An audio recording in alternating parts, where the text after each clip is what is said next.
Welcome to Critical Conversations, a Latinx learning series powered by the Ford Foundation and the Latinx House. Today's episode is Immigration, How to Fix a System That Was Made Broken. And now, welcome the co-founder of the Latinx House, Mónica Ramírez. Good afternoon. Thank you all so much for joining us today. I am the co-founder of the Latinx House. My name is Mónica Ramírez, and it is our great pleasure to bring this series of conversations to you today. The Critical Conversations are part of the Latinx learning series that we developed with the Ford Foundation. These conversations are meant to bring to us the opportunity to discuss issues that are of importance to the Latinx community.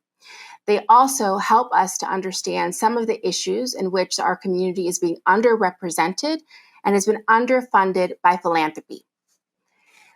Critical Conversations will provide us with the opportunity to center our discussions on the intersectional realities of our communities and the need to pay attention, infuse resources, and learn why it is important to invest robustly in our communities.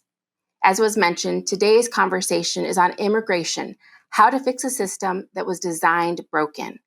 We certainly know that many immigrants in our country have faced barriers, starting with navigating and accessing the immigration system, to being able to fully thrive, be seen, and to be treated with dignity. Here to help us frame our panel discussion is Anita Cashew. She's a senior program officer with the Ford Foundation and their Gender, Racial, and Ethnic Justice team. This team oversees the Foundation's immigration rights portfolio. Welcome, Anita. Thank you, Monica, for inviting me to join you, but more importantly, for your leadership of Latinx House and for organizing these critical conversations. The Ford Foundation is proud to be partnering with the Latinx House on important conversations like the one we'll be having today on immigration.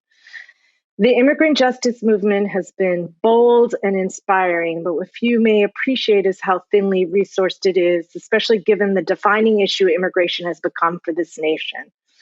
This session aims to help us learn about how the immigrant community has showed its power and the ways in which immigrant justice organizations and leaders are concretely improving the lives of communities they organize and serve. If you joined us for the first conversation, you've heard this next piece, but we believe it bears repeating. There are 62 million Latina residents within the US, representing 19% of the total national population. A focus on Latina identity and the intersections that impact how they live, survive, and thrive in the US hold lessons crucial for rebuilding and sustaining a truly multiracial democracy. I am really excited and grateful that you've all joined us today and look forward to a robust conversation. Thank you. Well, thank you again.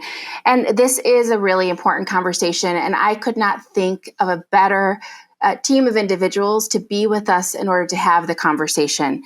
It is my pleasure to introduce our special guests for this conversation. Joining our panel are my friend Paola Mendoza, who is a woman of many talents and many achievements. I'm sure that you know her work. And if you don't know her work, you're going to get to learn more about it today. Paola is an author of an award-winning book called Sanctuary. It explores the trauma experienced through xenophobia.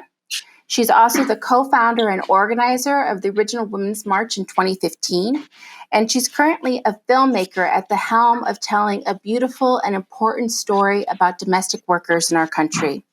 Paola uses her art, her power, and her voice to uplift immigrants across our country, and she helps to shine a light on the experiences that individuals have in our country and what needs to be changed here in the U.S. for the immigrant community to live a full and thriving life. And thank you, Paola, for all of your leadership, and thank you for joining us for today's conversation. Thank you for having me. I'm very excited to be here.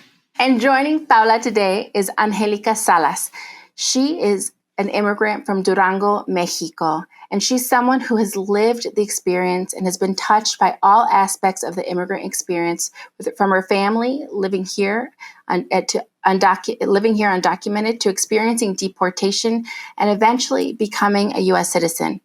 Angelica became CHIRLA's executive director in 1999.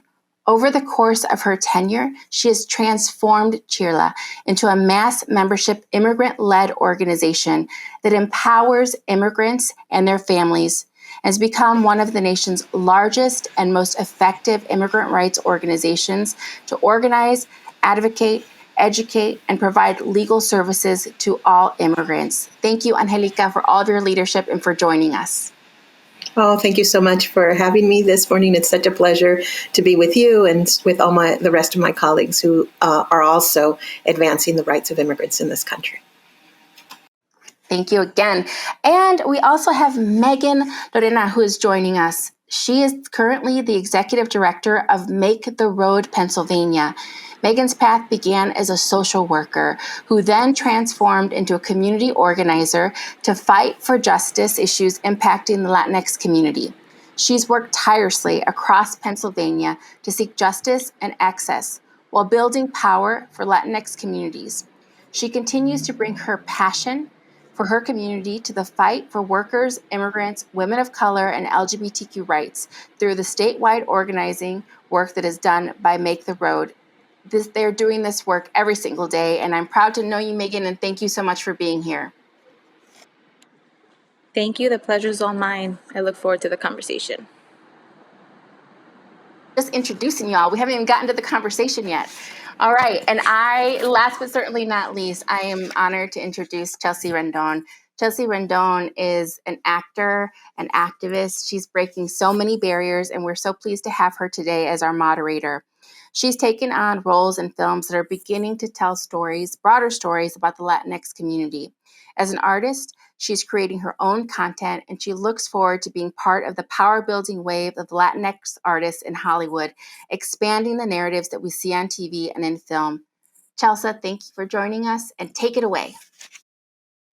Thank you. I appreciate it, and I'm so honored to be here. First, I gotta thank you, Monica, and thank you to both the Latinx House and the Ford Foundation for having us today. I just want to remind you that we will be having a Q&A after for the audience, so if you have any questions throughout the panel, feel free to put them into the chat so that way we can see them at the end. Now, let's jump in. First, I'd like to start off with a quick round robin to all of our panelists. So if you can briefly share how you and your organization build power and advocate alongside immigrant communities, specifically Latinx immigrants. So let's start with you, Angelica. Sure. So at CHIRLA, the Coalition for Humane Immigrant Rights, we believe that power is core. And we are a mass membership, dues-paid membership organization that does its work in California, but also engages at the local, state, and federal level to advance our rights. We are an immigrant-led organization, so about 94% of the people who work at CHIRLA in its 11 offices across the state of California and in Washington, D.C., are immigrants themselves.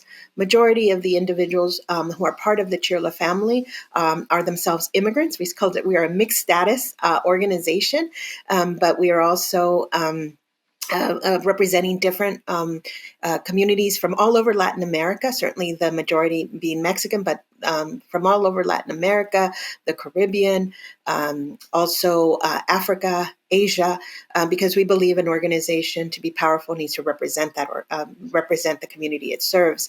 And then we build power community by community. We believe deeply in the power of organizing and about advancing our work and our mission with the immigrants we serve. So we don't say we advocate for immigrants, we advocate with immigrants in order for our communities to have a powerful voice on the issues that impact their lives. Great. Okay, now Maegan.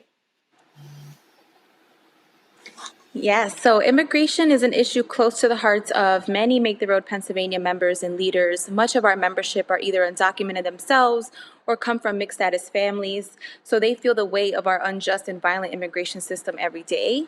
We are a grassroots organization, so we do have a large membership base. We have weekly committee meetings and monthly membership assemblies where immigrant members build their leadership and organizing skills and work together to plan campaigns to fight for their rights.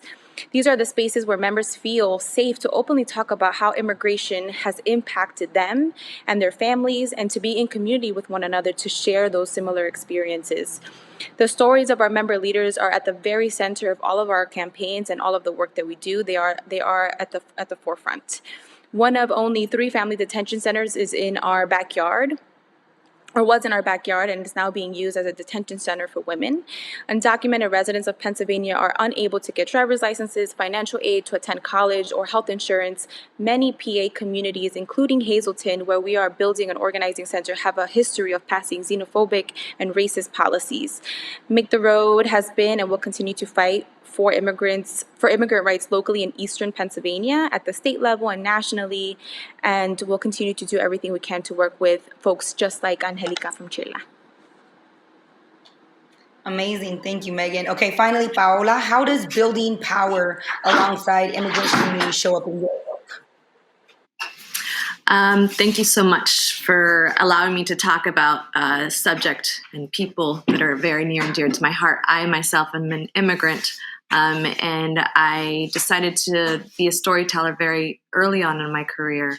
And I realized I needed to tell the stories of where I came from, specifically the story of my mom. And it was in exploring the story of my mom that I really realized that my life work was to tell and explore and be a bridge to the stories of immigrants.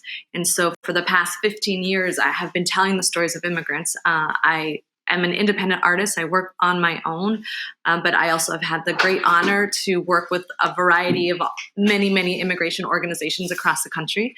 And for me, I believe that my work is to tap into people's hearts by telling stories of immigrants. I think that we have been for a very long time, but particularly for the past 5, 6, 7 years, in a moment in the United States where people's hearts are contracting.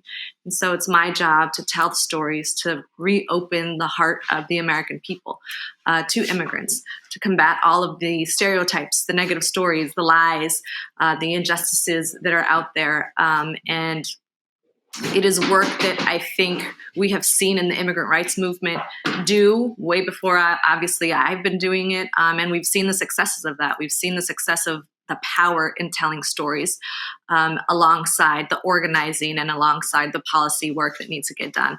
I think that it's that trifecta that really has allowed us to advance and is really the way forward for the world that we're trying to create and the world that I imagine in my brain and in my heart, and that all of us here want to see come to fruition in our lifetime. Amazing, amazing. Thank you all, ladies, for all that you do. And I'm so honored to be here with you today.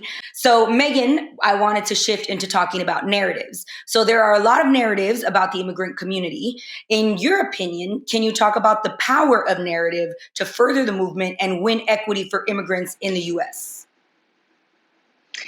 Yes. So the narrative of immigrants is deeply rooted in white supremacy. There is, in this country, there is only 2 kinds of immigrants, the good kind and the bad kind. Immigrants are oftentimes portrayed as the problem, or they're the complete opposite of the spectrum. They are the model success story and what you should look up to be. If we take how Haitian immigrants and Latinx immigrants are treated versus Ukraine refugees, you can see the clear difference in how, and it feels clear to us why. And this is not to pin us against each other. This is all of our fights.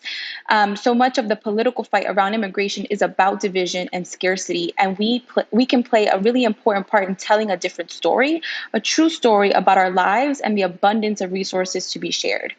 Depending on where you are in this country, even at the highest level of government, a strong anti-immigrant narrative can and has gotten people elected. We have just seen this occur.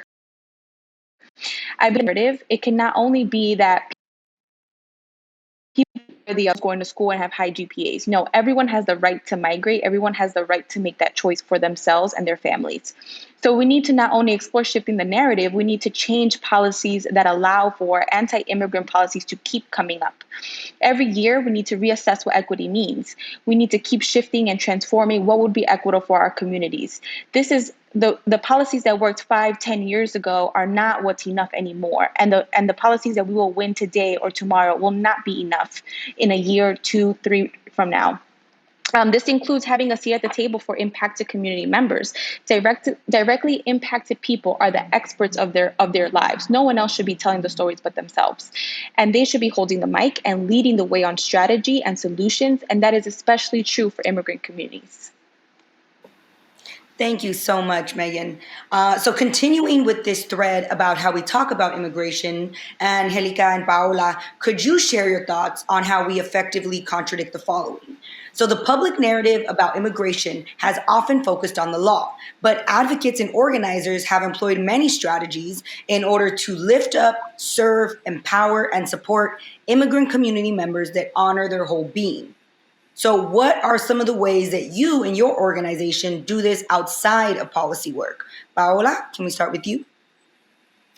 Most definitely. I really try and root my storytelling in a full, flawed human being. I allow the people, or I don't allow, I tell their stories in such a way that allows them to be seen as full human beings, three-dimensional. I push against stereotypes. I also am very well versed and very aware of making sure that the stories that I'm telling are dignified stories. It doesn't mean that the stories are all about dignity, but the stories that I'm telling are dignified themselves, and that's a really important, uh, very nuanced way in which to tell stories, but really important. And I often, in my work, I went down to the caravan to tell the stories of people that were coming to the United States, why they were here, mothers and children. I've been to the border many, many times. In 2014, under the Obama administration, when there was many, many thousands of minors crossing the border. And so to tell those stories, to try and make people understand on the other side that don't have access to these stories, why people are coming. And again, it goes back to this idea of opening people's hearts. But I say all that because ultimately, the stories that I tell is when I meet people and I find them at their most vulnerable and many times in their most painful moments in their lives. And so my responsibility there is to bear witness to this moment in time and to then translate that story literally and figuratively to other people, to the masses. And I think that is a way in which we're pushing against stereotypes. We're not talking about our labor and how immigrants are only here to work, and that is the thing that we provide in this country, but rather talking about us from a human standpoint, and really embracing that human dignity that we all have and that is all universal. Amazing, amazing. It's so important to humanize us as a whole. And I think that's missing a lot. So, Angelica. At CHIRLA, we say we are guided by the vision, love, and courage of the immigrant community which we work and serve. And so our perspective is that we can't be defined by that which we lack, which is a document that says we're legal in this country. We're more than that. We are way more than that. And so the work that we do is to really look inward and really see the power that our community has, to really tap into the resilience of our community, to talk into the creativity, the vision, and I always say we're more than just suffer. We're more than just suffering. We actually have joy, and we have just so much love in our community, and that is where our power lies. And so what we do at CHIRLA is connect individuals, immigrant families, with each other. So we practice an intergenerational organizing methodology, which seeks to connect adults and youth together in their communities, to really envision their communities differently, more inclusive, more just, and that they can look inside a family and say, okay, so what is the power we have in this family in order to advance those things that our community needs?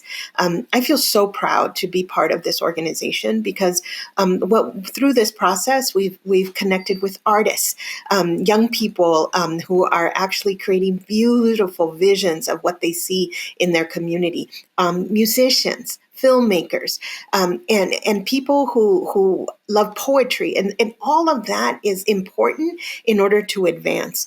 But we also believe in the power of and solidarity. So that means that we're very rigorous about also saying to ourselves, how are we going to grow as political actors in our communities? What do we need to understand about the way democracy works in our community, and how do we insert ourselves in these processes? So again, what is it that we have? What is it that we can contribute versus that which is being defined of us, which is that we are, undocumented, powerless, and voiceless. No, actually, we have a power. We're very visible in our communities, and we can actually engage and invest in our communities in order for us to live a better life.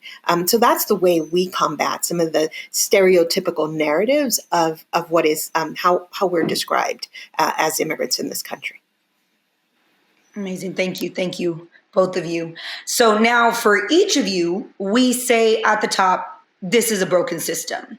Now, what's one critical shift that you believe needs to happen in order for us to move towards a more transformative shift for immigrant communities? So this is for everyone. So let's start with Maegan.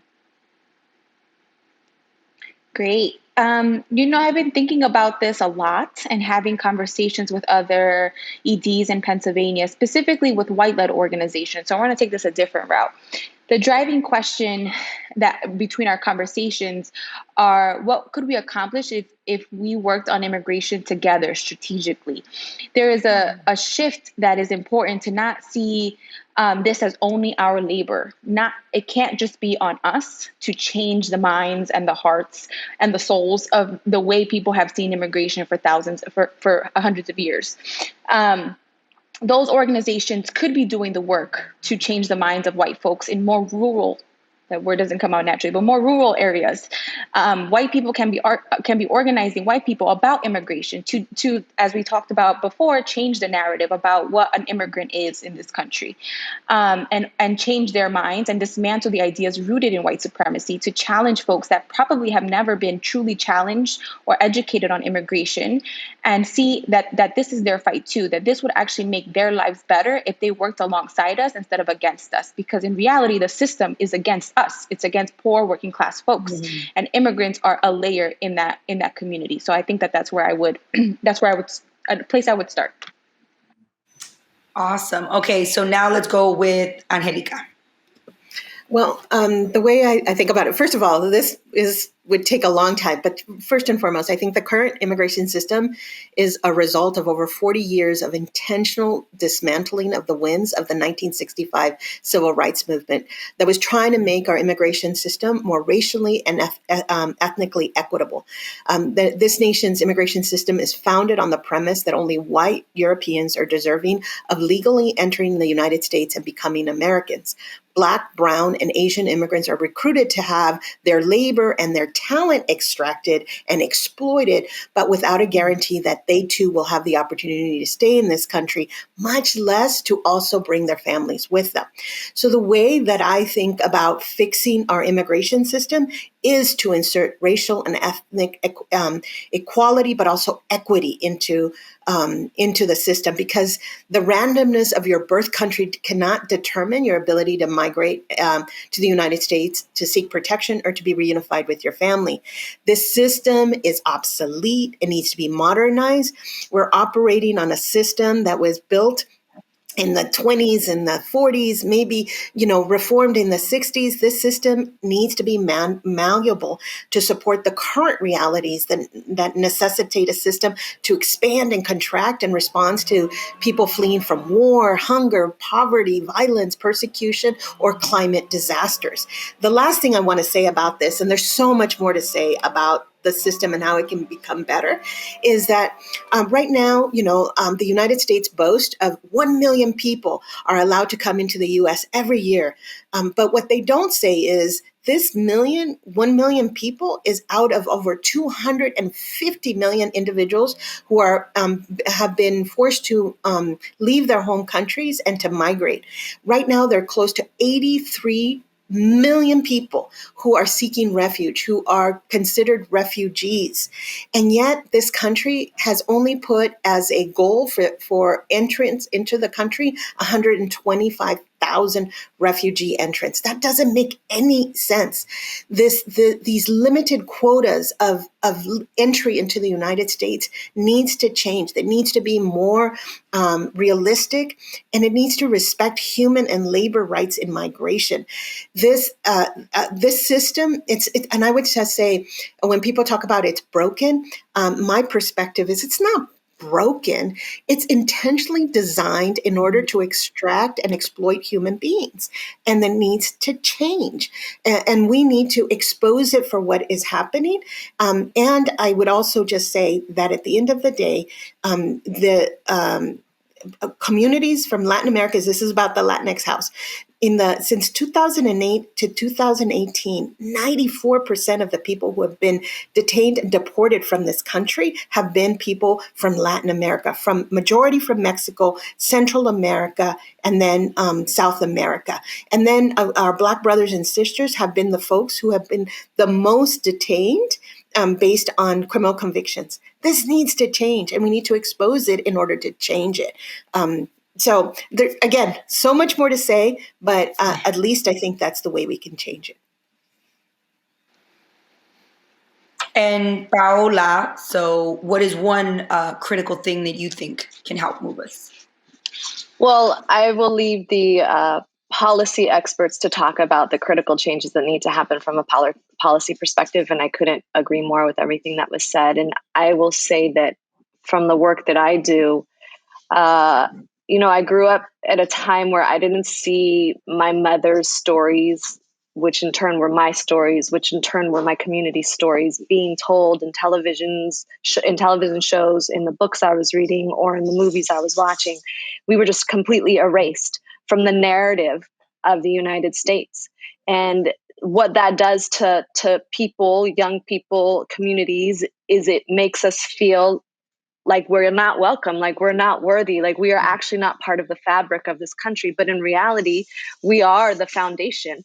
The women that I grew up with, my mother's story, who she was, what she did, is the foundation. It is critical to the success of this country. And I'm not talking about labor. I'm talking about everything beyond that, the cultural success, the idea of democracy, the idea of freedom, what we're striving for. And so what I feel and what I want to focus on, and what I have been focusing on for the entirety of my artistic life, is to bring these stories to the mainstream, to bring these stories to our people, my people, to the little girls that were like me and want to see themselves reflected. And we're making strides. We have shows and we have movies and we have books, but we definitely don't have enough.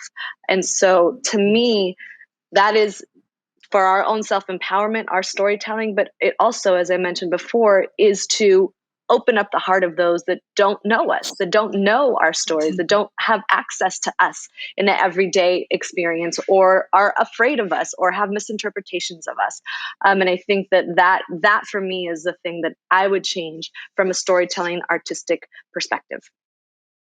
Yeah, I completely agree, especially like you said, if people don't have Latinx folks around them, they get their information from the media. And we have been portrayed as the bad guys all the time. And we need to switch that narrative to help humanize us to the people that don't have us around the block. So 100% agree. Thank you. Thank you. So thank you all for those examples. There's so much work that we can do and that needs to be expanding on outside of the legislative flight that seems to solely focus on criminalization or citizenship. And it leads me to wonder, like, where we are winning. So, Maegan, can you specifically expand on the following? Despite being an under-resourced movement, the immigrant community and immigrant rights movement have made major strides. So in your mind, what are some of the big wins? Yeah, I have to take this time to give Make the Road New York and the Few Coalition in New York their roses for their historic excluded workers funds. This was an absolute beautiful example of what is possible when you are ready and willing to put everything on the line. There were hunger strikes, there was joy in the streets, like Angelica was talking about. It's not just the struggle, it's the joy in our communities. And there was a massive victory that has led folks to still now continue to work for even more or fight for even more. And there has also been wins just recently in New York and New Jersey, where they have won licenses for undocumented folks, something that our members have been asking for, and to be able to see it in a nearby state has been given them hope and kept them motivated. There are now Black immigrant organizations like Undocu Black, showing how far and wide we are expanding as an immigrant rights movement to meet the needs of our immigrant communities. In the movement, we have grown our electoral reach as well. We have been able to expand our C4 work, and organizations like Make the Road Action have been exercising their electoral power, because without changing the legislative body, you cannot change harmful policies or push for more progressive policies. So being able to even do that, being able to expand on the work that we're already doing, has been historic and beautiful. Amazing. So just a quick follow-up on that. What more do you think the movement could do if it were properly resourced, Maegan? Yes. So I am in Pennsylvania, an important purple state, a state where it is incredibly hard to pass progressive policies. I just mentioned this. We have the second largest legislative body in the country. And we need to do deep civic engagement, defending democracy, protecting voter rights work in these communities. There is often a separation of issues within Black communities and other communities of color, with mass incarceration, with mass deportation, with the crisis in Puerto Rico after Hurricane Maria, where we are separated by issues. However, what is powerful about changing how we view this is how this actually ties us together. The government treats immigrants as disposable, and we are told by the narrative already discussed that it's because they are undocumented, because they are the issue. But in reality, this is a race issue. I heard someone once reference racism as the first original sin, and I found this to be powerful. If you look at all of our issues and you can nail it down to it being racism, capitalism, white supremacy are the driving factors to the issues that we have to deal with on a daily basis. If we invested early into these communities, we could turn out more people of color who will vote for more progressive candidates, who will not just say that they're going to fight for immigrants. Anybody can say that. But what we will see is them actually fighting for immigrants. We will not have to beg for our rights. The problem is when we don't have enough resources, or when there are not enough resources early on, what happens is we are left out. The people of color are cut out of turf. What if we shifted the voters we prioritized? How would we be able to shift the legislative body and the overall makeup of our government if we did that? How do we work to invest in our communities so that what they wanted, if they wanted to grow skills and develop skills in grassroots research, policy types of organizations, types of nonprofits, they could do that? We did this at my organization, at Make the Road Pennsylvania. We developed members to become canvassers, and become a permanent part of our infrastructure. We developed their skills so they could lead programs and we could scale up quickly. This was without any funding to do that development work. Imagine what we could do if we were actually properly funded, or we were given the tools to provide that education, already the trainings in more than one language, so that our teams could be fully equipped to run these programs. And it will not lie on just the political director or myself to provide that for them.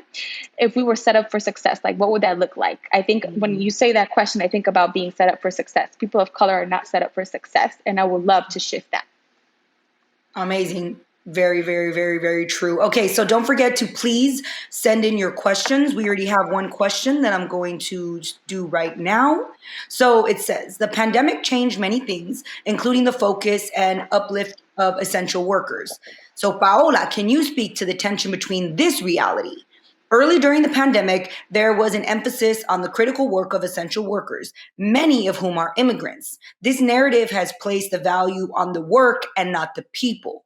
How do we shape the narrative to both uplift the essential role immigrants play in our community, but also ensure that immigrants are not only valued for their work?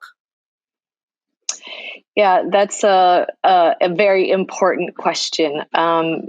And I think that what I tried to do with my project, Immigrants Are Essential, was to take that concept that we had heard, that word at that point for over a year, essential, essential, essential, and try and flip it a little bit on its head. because when we were thinking about essential workers at that time, was a very specific type of worker.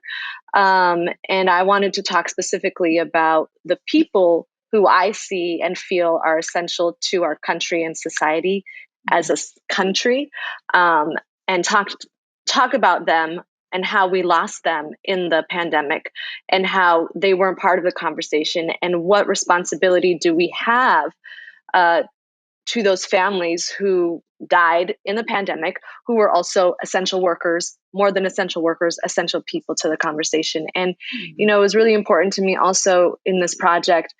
I was telling the stories of 8 undocumented immigrants who died during the pandemic, some of whom were essential workers, some of whom were not. But I wanted to honor their lives and not necessarily focus on their death, to not make the project about death, but rather to make the project about celebrating their lives, to honor and memorialize them with their families. And so I used bright colors, and I used music, and I used iconography from various cultures in Latin America and the Philippines to uplift those stories. And to me, that was all about pushing back against the concepts around immigrants only being good here in this country for our labor, and that we need immigration reform because we need our labor.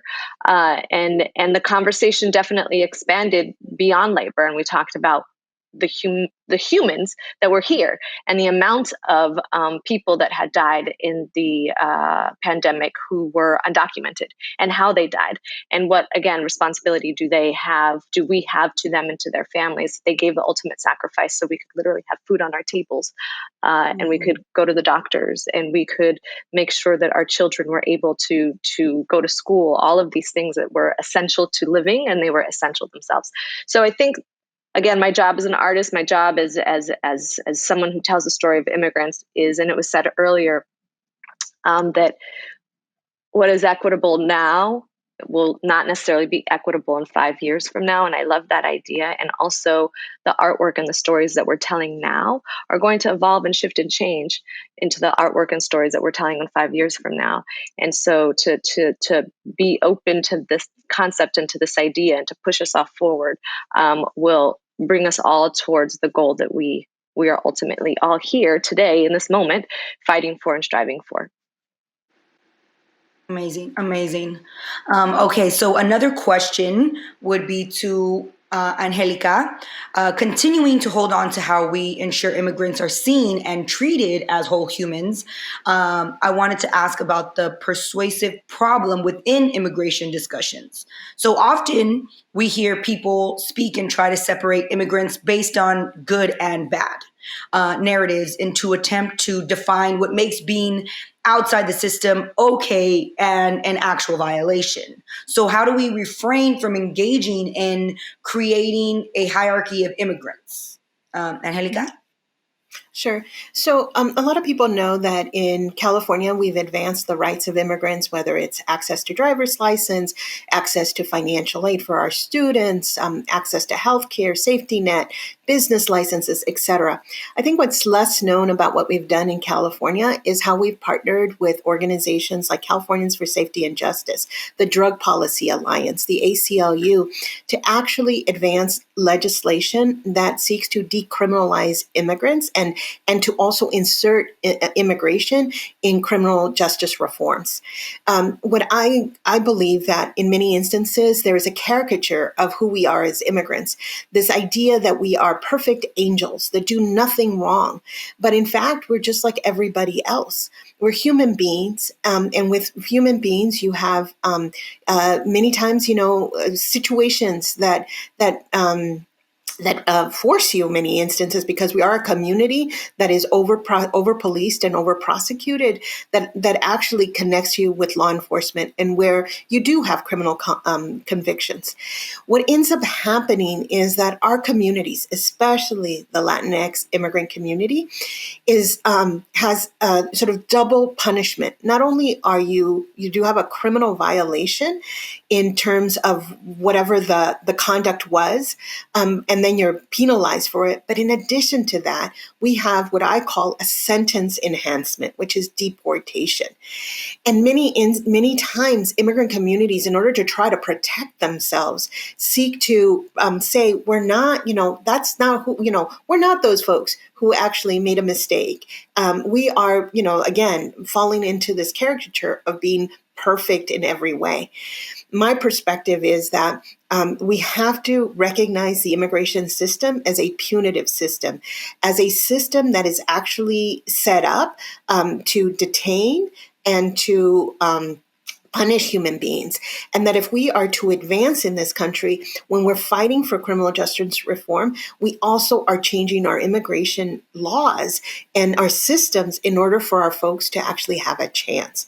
And I believe that what we as an immigrant rights movement have to advance is a movement of human beings who commit errors, who also need justice and need protection and also need due process, that they need lawyers and representation, and that we really understand deportation and this kind of extra punishment as wrong, and that we fight against it. And I'm really proud of what we've done in California in order to seek to insert that justice by dealing with sentencing reform in the immigration context, but also of trying to force local law enforcement not to use immigration as another source of punishment for our communities.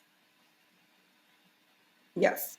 Amazing, amazing. So being mindful of time and to ensure everything. So I want to pivot to what's needed and what's next. So where do investments need to be made for immigrants to do more than merely survive circumstances and a system that was designed to fail? Maegan? Yeah, so I'm going to pivot from my last answer about resources and think about shifting the issues on how everything is interrelated. A lot of people talk about intersectionality freely, but what does that truly mean when you talk about making investments? In order for our communities to thrive, the housing crisis or housing justice needs to be an immigrants' rights issue. When folks are being thrown out of their communities, Black and Brown immigrants have nowhere to turn to. They do not have legal resources or do not know how to access those legal resources. Fair funding for education is an immigrants' rights issue. When students are not properly invested in, and this leads to a lack of resources. This leads to lack of language access. ESL classes are cut and students are forced to be in classes without properly understanding the material. A lot of people talk about the youth is our future. How is that actually tying in to what's happening in school districts like in Reading, Pennsylvania? We have seen this in our own cities, one of the poorest school districts in the country. I think we need to be overall, when we talk about investments, we need to be innovative. For example, while we are working to shut down the Burke's Detention Center in Pennsylvania, we are also pushing to use that facility to become a rehabilitation center for the opioid crisis. In order for our community to thrive, we need to think about investing in not only one thing, but all, because the folks that suffer the most are people of color and immigrants in particular. Great. And so, Angelica, same question. Well, first of all, I would just say, Maegan, that was beautiful, because I so believe that CHIRLA's mission is to create a just society fully inclusive of immigrants, but begin with our responsibility to create that just society. This is our home. And so to advance the rights of our community to have housing, good jobs, good paying jobs, especially, I think we sometimes don't talk enough about how this immigration system is set up in order to exploit the labor of other human beings. So really good jobs that provide decent wages, that provide you an opportunity to live. It means full access to healthcare and the safety net for all. And so that includes inclusive of immigrants. It is also about ensuring that our system is set up so that there is full funding for the integration of immigrants, access to English language or multiple language classes, access to citizenship, access to a democracy that actually is genuine and works. Those are the things we have to be fighting for. And it does require resources. So what we've done in California is really advance a collective agenda that seeks to request at the local, at the very municipal, at the county, and at the state level, investment in immigrant communities, understanding that we will benefit if there is more justice for all, but also understanding that that there are particular needs of the immigrant community that should be recognized and included. And the last thing I always say when we're talking about investments is these are our tax dollars. And what we're asking our elected officials is that they represent our needs and that they actually use our tax dollars for the benefit of our community. The last thing I would just say, there has to be more investment in wage and hour protections and wage and hour. There's way too many wage and hour violations. This is something where we need to also push to invest in and to also be in solidarity with other communities who are advancing that same idea of a just society for all. Great. And Paola, your thoughts? I mean, I think everything has been said that needed to be said with regards to how and where we need to invest in our communities to really create the society that we want for them, for us, for all of us. The only thing that I will add, and I'll keep it very brief, is I think that we also need to invest, after everything that's been said or in conjunction with everything that's been said previously, is in and around mental health. Our communities have been attacked for so long. The previous administration was particularly cruel, but before him and even after him, the cruelty has continued, the discrimination has continued. And what I see when I talk to people is deep-rooted pain and trauma, that we want our communities not just to survive, but we want them to thrive. And in order for them to thrive, we need everything that's been said here. And also we need to give them space and the ability to heal after whatever it is that they might have been fleeing in their home countries, the journey to get here, if it was a difficult journey, and the arrival after being here.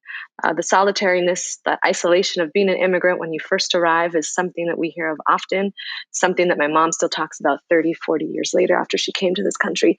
Excuse me. There's just so much that we need to unpack for us to truly thrive. And that's what I think we're all saying here, is that we want us to be able to thrive.